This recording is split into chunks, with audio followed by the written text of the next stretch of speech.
Standard 1 calls for the charity's board of directors to provide adequate oversight over the operations and staff of the organization. The buck stops with the charity's board, and this means it should be carrying out certain fundamental responsibilities, including such things as reviewing the charity's financial statements, reviewing the CEO's performance, making sure they appoint a treasurer on the board, and looking to see that all fundraising agreements are in writing. Standard 2 calls for a charity's board of directors to have at least 5 voting members. This is done to ensure an adequate governing structure and to avoid power being concentrated in just 1 or 2 individuals on the board. It's also a way of encouraging diversity, skills, and opinion on the board of directors. Standard 3 addresses the number of board meetings. The engagement of the decision makers in the charity is essential to ensure that there is proper oversight of the organization. In terms of our standards, this means that we look to see there are at least 3 board meetings over the course of the year of the charity. At least 2 of these meetings are in person. 1 can be by phone as long as official minutes are taken. In addition, we do consider video conferencing as a replacement for an in-person meeting as long as everyone can see each other during the proceedings. Standard 4 seeks to ensure that the charity's board of directors has no more than 1 or 10% of the board, whichever is greater, be directly or indirectly compensated. This standard is seeking to ensure that paid staff members and their relatives are not dominating in the decisions of the board. The board should be focused on the mission of the charity and should not be burdened by individuals who are financially interested in the affairs of the organization. Standard 5 calls for a charity's board of directors not to engage in related party transactions with board or staff member related firms that can result in a conflict of interest. Sometimes these types of transactions can result in situations that are not in the best interest of the charity. Standard 6 calls for a charity's board of directors to pass an official policy ensuring that they will conduct an effectiveness assessment of the organization's activities at least once every 2 years. This is helping to ensure the organization conducts these assessments on a periodic basis and ensures that they're on track with their mission.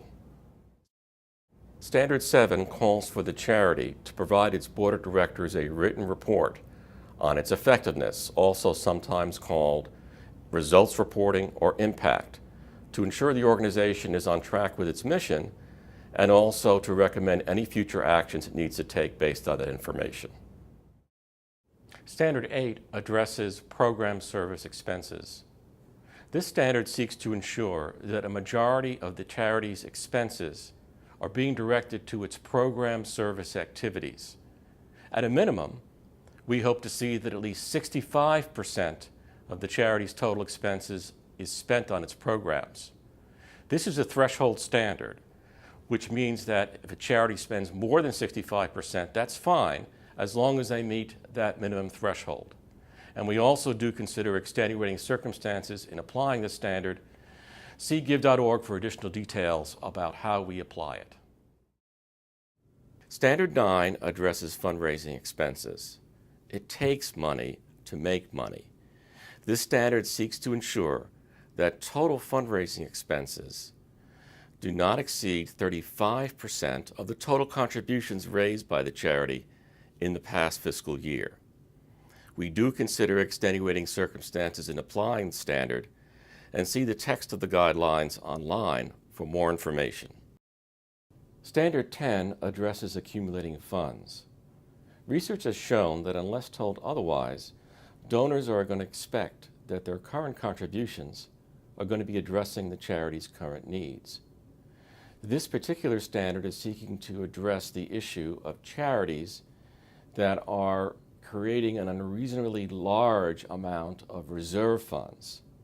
In general, if we review a charity's latest financial statements and see that their available unrestricted reserves are more than 3 times what they spent in the past year, we are going to be contacting the charity about that issue and seeking to ensure in part that certain disclosures are made in the charity's appeal and on its website about its financial position. Standard 11, financial statements. In the interest of transparency and ensuring the public's trust, this standard seeks to ensure that the charity makes available on request to anyone a complete copy of its most recently available financial statements, and that these statements should be prepared in accordance with generally accepted accounting principles, also known by the acronym GAAP.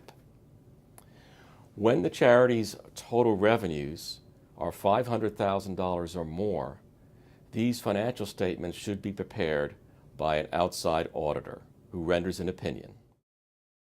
Standard 12, detailed expense breakdown. This standard seeks to ensure that the charity's financial statements include a detailed grid that includes a functional breakdown of expenses into the three categories of program services, management in general, and fundraising. And this grid will show the portion of natural expenses incurred, for example, salaries, postage, travel, etc., that are allocated to these three expense categories: programs, management in general, and fundraising. In part, such a detailed grid helps tell the story of the charity's expenses in the past year. For example, if a charity is saying that it's spending funds on giving out grants for research purposes, you should see that type of expense in the detailed grid. If a charity raises money using direct mail appeals, there are certain types of expenses, such as postage and other things, that you should see at specific levels within such a detailed grid. Standard 13, accurate reporting of expenses. It's of utmost importance that a donor be able to trust the financial information that a charity provides. The BBB Wise Giving Alliance seeks to ensure that the expenses reported in the financial statements are accurate, and in part, one of the things we check is to ensure that the fundraising expenses of the charity are not being underreported. So, for example, if the charity's fundraising expenses appear to be zero or very close to that, that's a red flag that we will question, and the charity may not be able to meet that standard. Standard 14, the charity's budget. This standard seeks to address the charity's plan for current or future expenses, not to be confused with the charity's financial statements, which are historical and telling you how they spent money in the previous fiscal year. Among other things, we're seeking to ensure that the charity's budget is board approved and includes a functional breakdown of expenses into the categories of program service expenses, management in general, and fundraising. This helps to provide the board of the organization with information about how the charity's resources are planned to be allocated. Standard 15 addresses the accuracy of appeals. We cannot emphasize enough the importance of truth in advertising when it comes to charity informational materials. And this standard seeks to ensure that not only the direct mail appeals, but the charity's website and other communications are accurate, truthful, and not misleading both in whole and in part. In addition, we hope to verify that all of the charity's appeals include a description of the charity's program service activities, so donors are properly informed of how their funds are going to be used. Standard 16 addresses annual reports. This standard seeks to ensure that the charity is making available to donors in a single document, and this could be a page on the charity's website or a printed document, certain information such as 1, statement of the charity's mission, 2, a summary of programs and accomplishments in the past year, 3, a board roster with the officers specified, 4, a financial summary that shows total revenue in the past year, as well as the total program expense, fundraising expense, and administrative expense of the organization. And finally, 5, the financial position of the organization, such as the end of the year net assets. Standard 17 addresses website disclosures. This standard seeks to ensure that a charity's website includes certain basic information, such as information on its mission, its programs, its board roster, and finances, the type of information you would typically see in a charity's annual report. In addition, we seek to verify that the website includes electronic access to the most recently available IRS Form 990 that the charity has filed. Standard 18 addresses donor privacy policies. This standard seeks to ensure two things. Number one, if a charity is using direct mail appeals, at least once a year, they should provide the donors with the ability to opt out of having their name and address or other private information shared outside the organization. The second part of the standard deals with website disclosures. The charity website should have a privacy policy that addresses some basic things, such as what information is being collected about me? Can I look at the information to see if it needs any corrections? Can I opt out of having any of this information shared outside the organization? And finally, what security measures are in place to protect the information that is shared? Standard 19, cause-related marketing.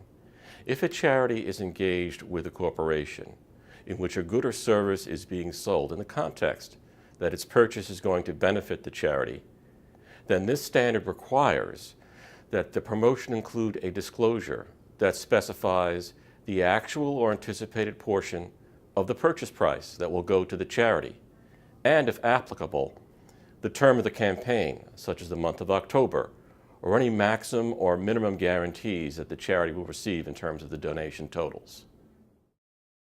Standard 20 addresses charity complaints.